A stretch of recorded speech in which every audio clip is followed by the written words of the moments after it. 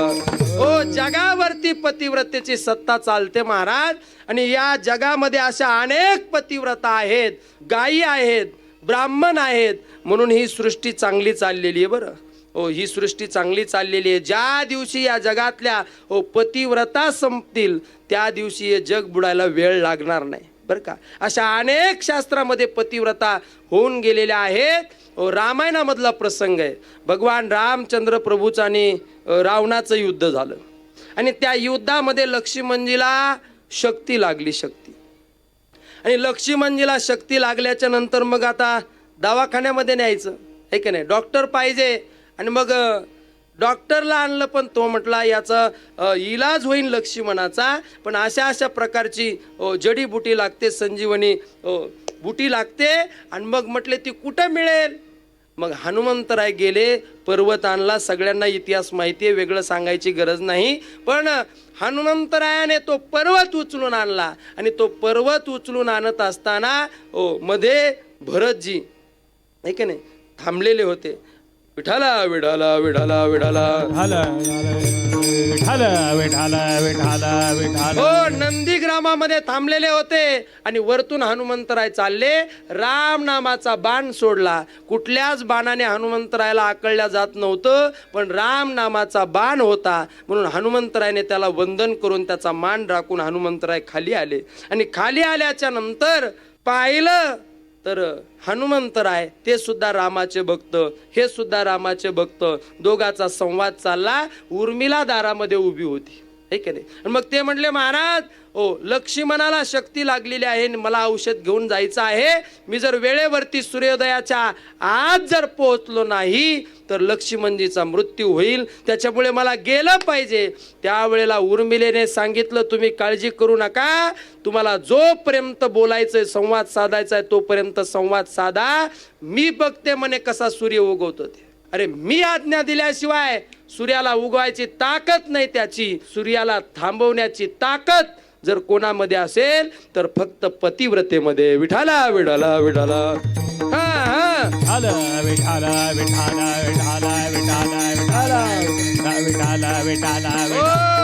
अशा अनेक पतिव्रता या जगामध्ये होऊन गेल्या. शांडिल्ला नावाची पतिव्रता होती असं म्हणतात.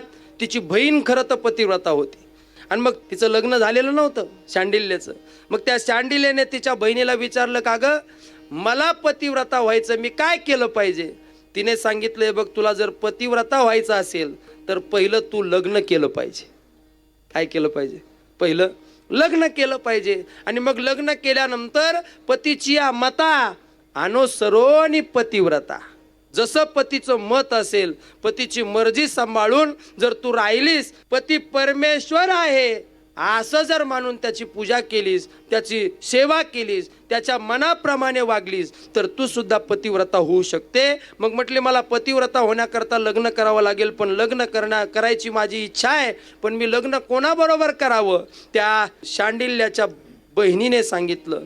तिने सांगितलं एक काम कर, उद्या सोमवार आहे, भगवान शंकराच्या मंदिरामध्ये जा आणि तिथं गेल्यानंतर तुला सगळ्यात पहिल्यांदा जो पुरुष दिसेल त्याच्या गळ्यामध्ये तू माला घाल आणि त्याचा पती म्हणून तो स्वीकार कर. आणि मग ही सुद्धा सकाळी उठली ब्रह्म मुहूर्तावरती. सोमवार होता. भगवान शंकराच्या मंदिरामध्ये खूप गर्दी होते म्हणून त्या मंदिरामध्ये जो भीक मागण्याकरता भिकारी होता ना, भिकारी त्याला कुष्ठरोग झालेला होता. हाताचे बोट सगळे सडलेले होते, पायामधून पू वाहत होता. असा गलिच्छ असलेला तो भिकारी, त्याने विचार केला की उद्या भगवान शंकराच्या दरबारामध्ये गर्दी होते म्हणून आपण लवकर जावं सकाळी सकाळी.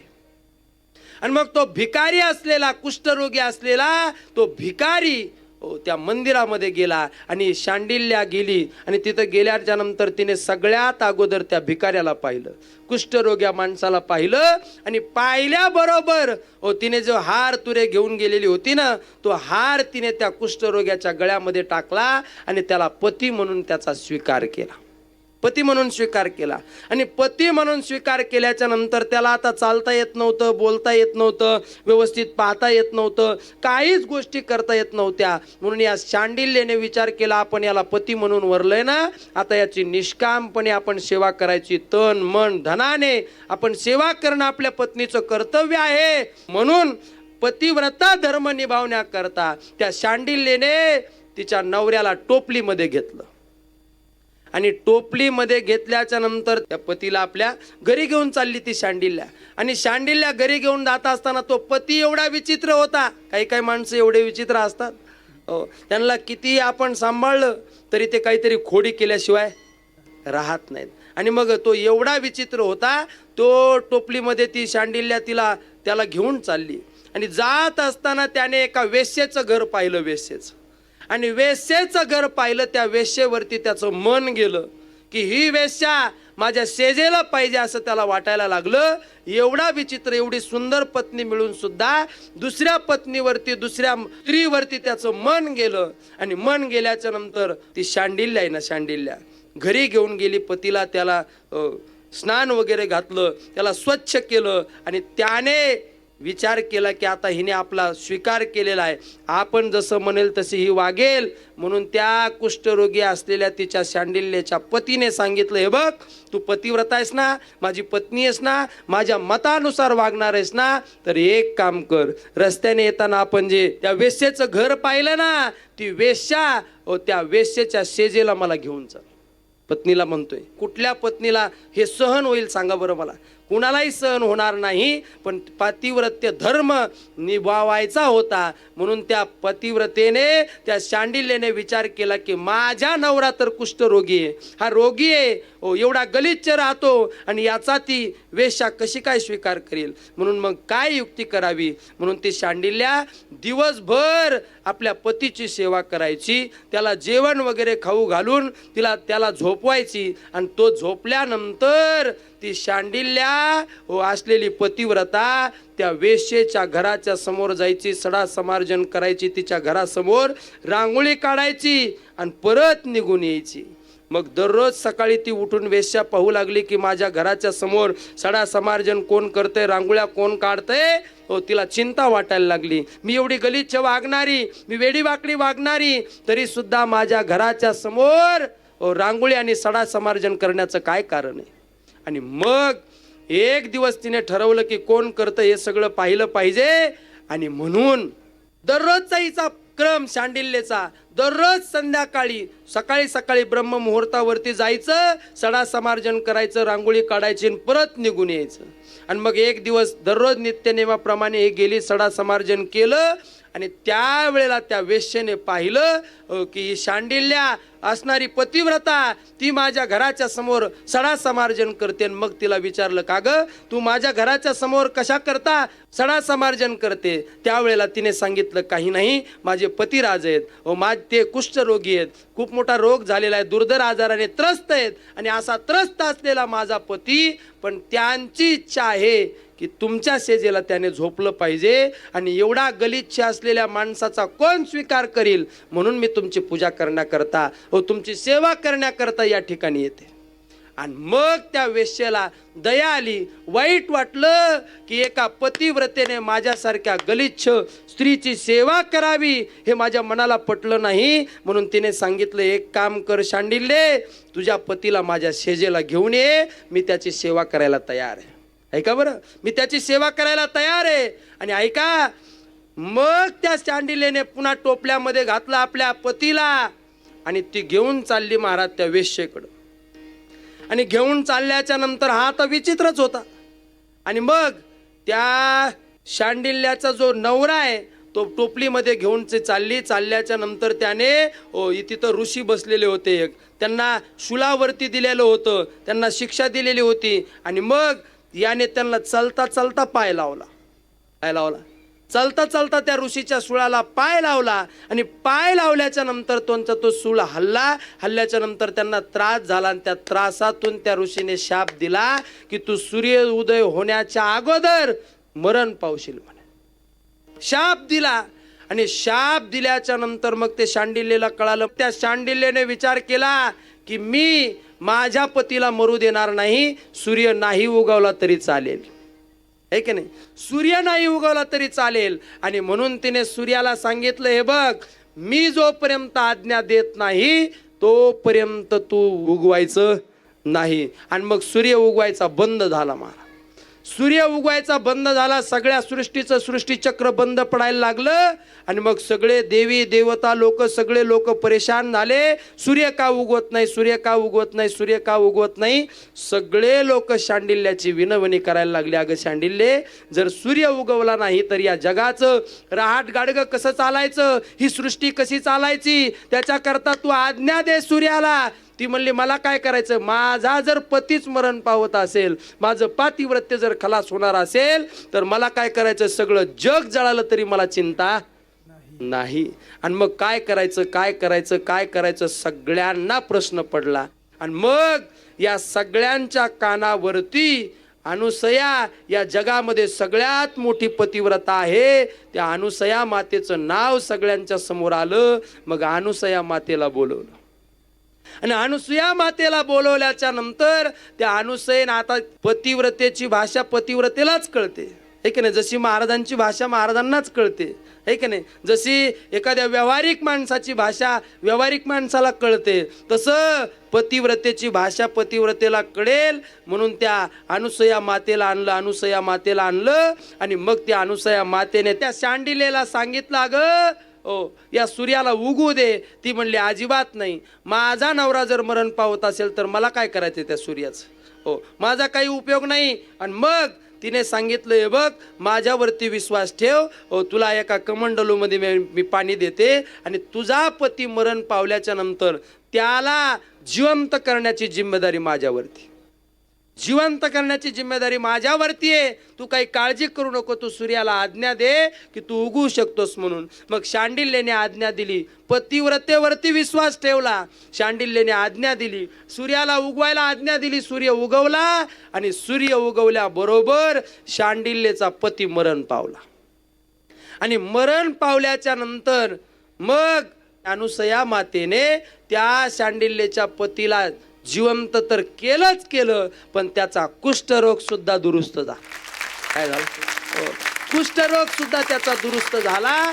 आणि मग मेलेली माणसं जिवंत करणारी अनुसया माता हिची कीर्ती जगामध्ये पसरली, सगळीकडे पसरली.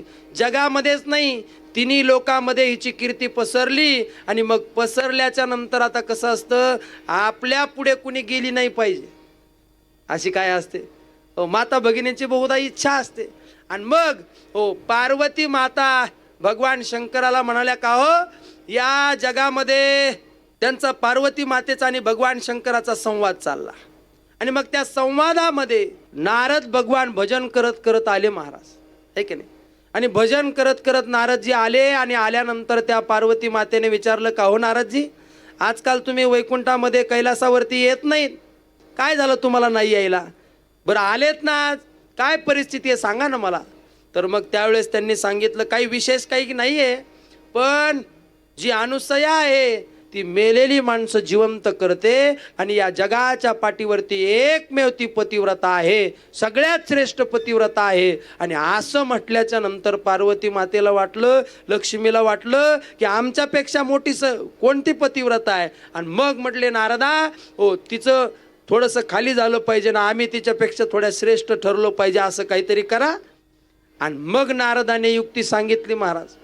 तर नारद त्याला म्हणतात, नारम ज्ञानम ददाती इति नारद, नारम अज्ञानम खंडयती इति नारद.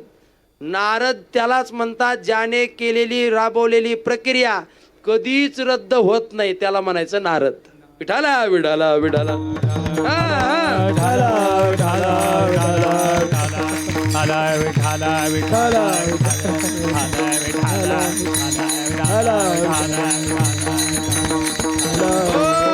आणि मग त्या नारदाने सांगितलं की या जगाच्या पाठीवरती अनुसया माता अशी पतिव्रता आहे, मेलेली माणसं सुद्धा जिवंत करते. आणि मग सगळ्या लक्ष्मीने, पार्वतीने, सरस्वती मातेने सगळ्यांनी सांगितलं की आता आहे ना, आता असं झालं पाहिजे की आमचं नाव तिच्यापेक्षा मोठं झालं पाहिजे आणि तिचं थोडंसं खाली राहिलं पाहिजे. मग याच्याकरता काय करावं लागेल, तर त्यावेळेला नारदाने सांगितलं, हे बघा एखाद्या पतिव्रतेचं जर पातिव्रत्य भंग करायचं असेल तर तिचं पातिव्रत्य भंग करण्याकरता तिने दुसऱ्याच म्हणजे तिचा पती सोडून दुसऱ्या पुरुषाच्या समोर जर ती विवस्त्र राहिली किंवा विवस्त्र दिसली तर तिचं पातिव्रत्य भंग होईल. मग असं सांगितल्याच्या नंतर मग त्या नारदाला सांगितलं, तुम्ही काहीतरी उपाययोजना करा. म्हणले काय उपाय, तर नारदाने सांगितलं, माझ्याकडे सगळ्या गोष्टीचं सोल्युशन आहे हे की नाही, मी सगळ्या गोष्टीवरती उपाय सांगतो. मग काय करावं लागेल, तर म्हटले काही नाही, आपापल्या नवऱ्याला, तुमच्या नवऱ्याला ब्रह्म विष्णू आणि महेश या तिघांनाही तुम्ही अनुसया मातेच्या घरी भिक्षा मागण्याकरता पाठवा. आणि भिक्षा कशी मागायची, तर विवस्त्र होऊन भिक्षा मागायची, असं एवढं सूचना दिली. आणि नारद महर्षी निघून आले हे की नाही, निघून आले. आणि मग निघून आल्याच्या नंतर आता बघा, माता भगिनींना जर आपल्या पतीकडून एखादं चांगलं काम, महत्वाचं काम जर करून घ्यायचं असेल तर माता भगिनी कधी सांगतात बरं? या रुसून बसल्या महाराज, रुसून, तिघी रुसून बसल्या, कोपऱ्यात जाऊन बसल्या. आणि मग रुसून बसल्याच्या नंतर यांच्या पतींनी विचारलं, भगवान शंकराने, विष्णू परमात्म्याने, ब्रह्मदेवाने या तिघांनाही आपल्या आपल्या पत्नीला विचारलं, तुम्हाला रुसायला काय झालं? म्हणले, आमच्यापेक्षा श्रेष्ठ या मृत्यू लोकावरती एक पतिव्रता निर्माण झालेली आहे आणि तिचं पातिव्रत्य भंग झालं पाहिजे, याच्याकरता तुम्ही काम केलं पाहिजे. आमच्याकरता आम्ही तिच्यापेक्षा श्रेष्ठ ठरलो पाहिजेत. आणि मग त्यांनी सांगितलं काय करावं? म्हणले, काही नाही, तुम्ही सगळ्यांनी मृत्यू लोकावरती जायचं आणि तिथं गेल्याच्या नंतर तिच्या घरी जाऊन तिला विवस्त्र अवस्थेमध्ये भिक्षा मागायची.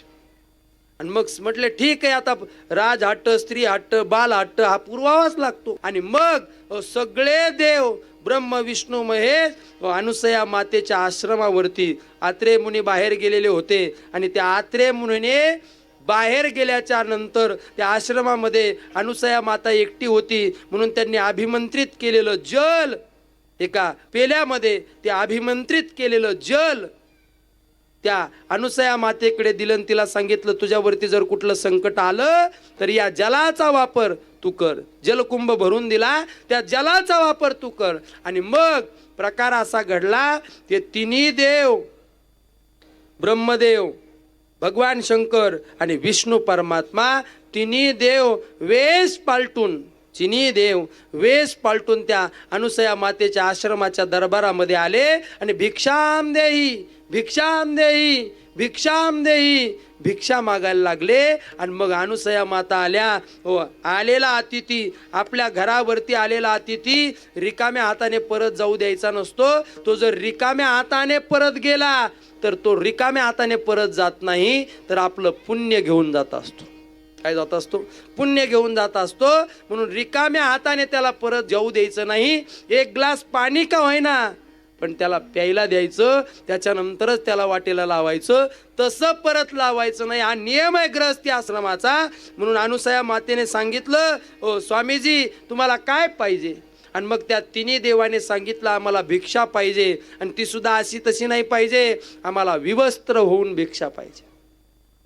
आणि मग अनुसया मातेने विचार केला की मी विवस्त्र होऊन कशी भिक्षा देऊ शकते? मी जर विवस्त्र होऊन जर यांना भिक्षा दिली तर माझं पातिव्रत्य भंग होईल.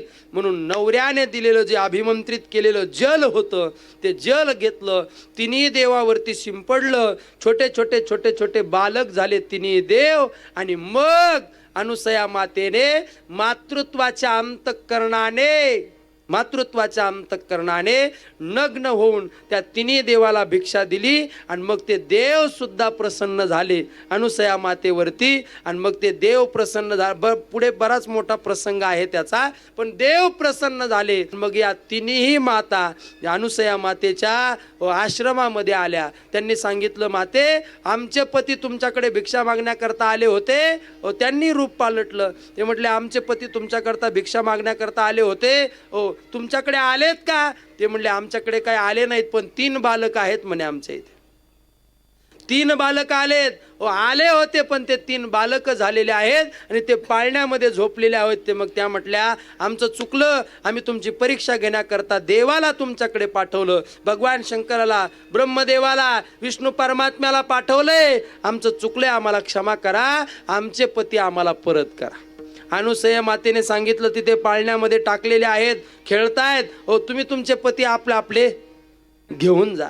आणि मग या तिथं गेल्या. आणि तिथं गेल्याच्या नंतर लक्ष्मी मातेने पुढे हात केला, ते बालक घेण्याकरता हात केला. आणि पुन्हा विचार केला, मी जर आता हे बाळ उचलू आणि हे जर भगवान शंकर निघाले तर, आणि मग मी त्यांना स्पर्श केल्यामुळे माझं पातिव्रत्य भंग होईल.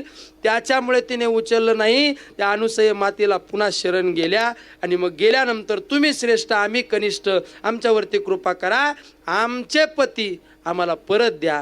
पुन्हा अभिमंत्रित केलेलं जल शिंपडलं आणि मग तिन्ही देव जशास तसे झाले, प्रसन्न झाले. अनुसया मातेला आत्रेय ऋषींना आशीर्वाद दिला आणि त्यांना सांगितलं, आम्ही तर आता चाललो, पण आम्ही तिघही ब्रह्म विष्णू महेश आम्ही तिघही आमचा अंश एका रूपामध्ये इथे समाविष्ट करतो. आणि त्या तिन्ही देवाचं समाविष्ट केलेलं रूप म्हणजे भगवान दत्तात्रय. विठाला विठाला विठाला.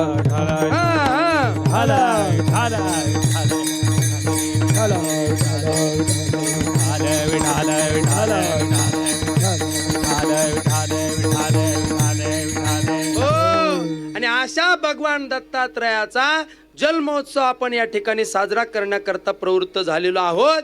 आणि तो जन्मोत्सव अतिशय आनंदामध्ये आपण साजरा करतो आहोत, आहे की नाही. आणि मग त्या भगवान दत्तात्रयाने शांती ब्रह्मश्री एकनाथ महाराजांवरती अशी कृपा केली, सद्गुरू म्हणून शांती ब्रह्मश्री एकनाथ महाराजांवरती कृपा केली. आणि त्याचा परिणाम शांती ब्रह्मश्री एकनाथ महाराज म्हणतात, मी जर जगामध्ये पाहिलं तर सगळीकडे मला भगवान दत्तात्रयच दिसतात. आणि शांती ब्रह्मश्री एकनाथ महाराजांनी आपलं जे आराध्य दैवत आहे त्या परमात्म्याच्या सोबत आम्ही कसा संबंध जोडला. कारण कुठलीही परमार्थ करा नाही तर संसार करा, पण संसार आणि परमार्थ दोन्ही गोष्टी करत असताना आपली अंतःकरण वृत्ती त्या परमार्थामध्ये त्या संसारामध्ये असणं गरजेचं आहे. आणि संसाराचं फलीभूत काय आहे तर आपल्या घरामध्ये मुलं जन्माला येणं, आपला वंश वृद्धिंगत होणं हे आपल्या संसाराचं फलित आहे. पण परमार्थाचं फलित काय आहे तर आपण परमार्थ करत असताना एकतर त्या भगवान परमात्म्याचं आपल्याला एकतर दर्शन झालं पाहिजे, नाहीतर त्या भगवान परमात्म्याचा आपल्याला काहीतरी आपल्या जीवनामध्ये अनुभव आला पाहिजे, आहे की नाही. परमार्थ करत असताना आपल्या जीवनामध्ये जर आपल्याला परमात्म्याचा अनुभव आला नाही किंवा त्या परमात्म्याचं प्रत्यक्ष दर्शन झालं नाही तर आपण असं स्वतःच्या मनाला ठरवायचं की आपला परमार्थ आणखीन चांगल्या ट्रॅकवरती चाललेला नाहीये, चांगल्या रस्त्यावरती चाललेला नाहीये.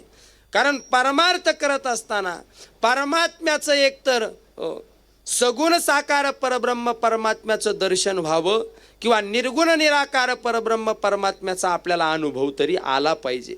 जर या दोन्ही गोष्टी आपल्या जीवनामध्ये येत नसतील तर समजून चालायचं आपला परमार्थ चुकीच्या वाटेने चाललाय. विठाला विठाला विठाला. आणि आपला परमार्थ चुकीच्या वाटेने जाऊ नये असं वाटत असेल तर चांगल्या संतांच्या मार्गदर्शनाखाली आपला परमार्थ हा चालला पाहिजे.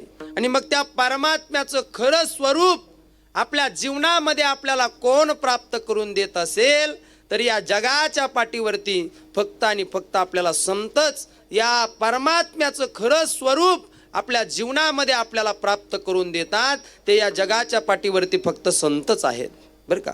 संतच आपल्याला आपल्या जीवनामध्ये परमात्म्यापर्यंत नेऊन पोहोचवण्याची ताकद संतांकडे महाराज. संतांनी तसे या जगाला अनेक गोष्टी दिल्या आहेत.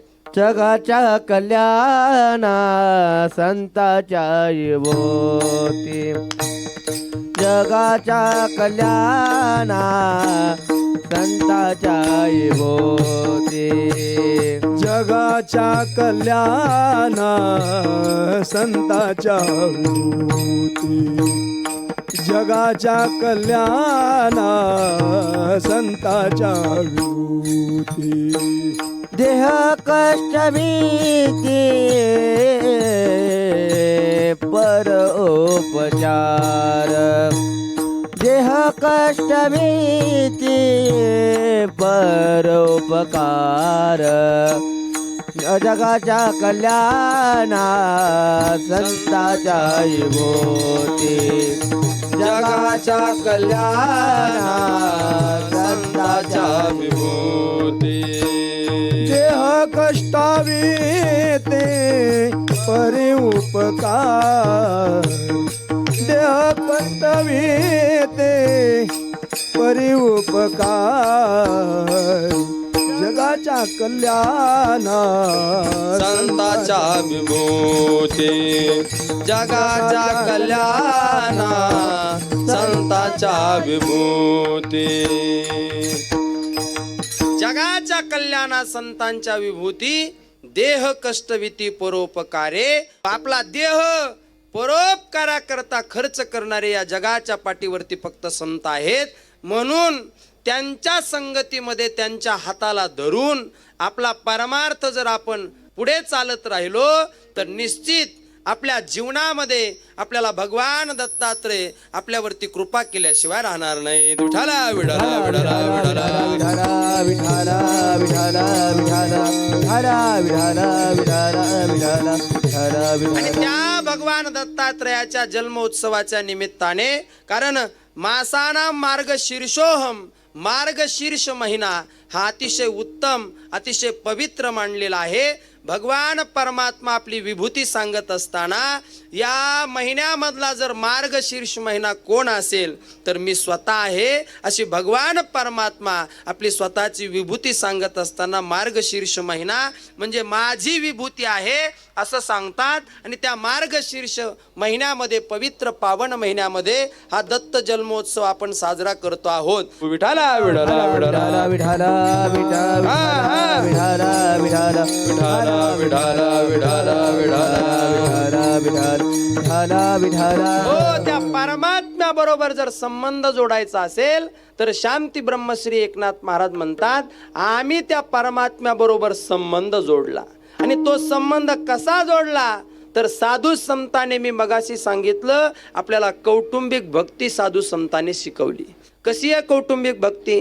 अतिशय सोपी आहे बघा. किती सोपी आहे लक्ष देऊन ऐकलं तर कळेल तुम्हाला किती सोपी साधू संतांनी भक्ती सांगितली. आपण आपल्या घरामध्ये आपल्या आईवरती जसं प्रेम करतो आपल्या वडिलांवरती जसं प्रेम करतो आपल्या मुलावरती जसं प्रेम करतो आपल्या मुलीवरती जसं प्रेम करतो आपल्या घरातल्या सदस्यावरती कुटुंबातल्या प्रत्येक माणसावरती आपण जसं प्रेम करतो अगदी तसंच प्रेम देवावरती करायचं.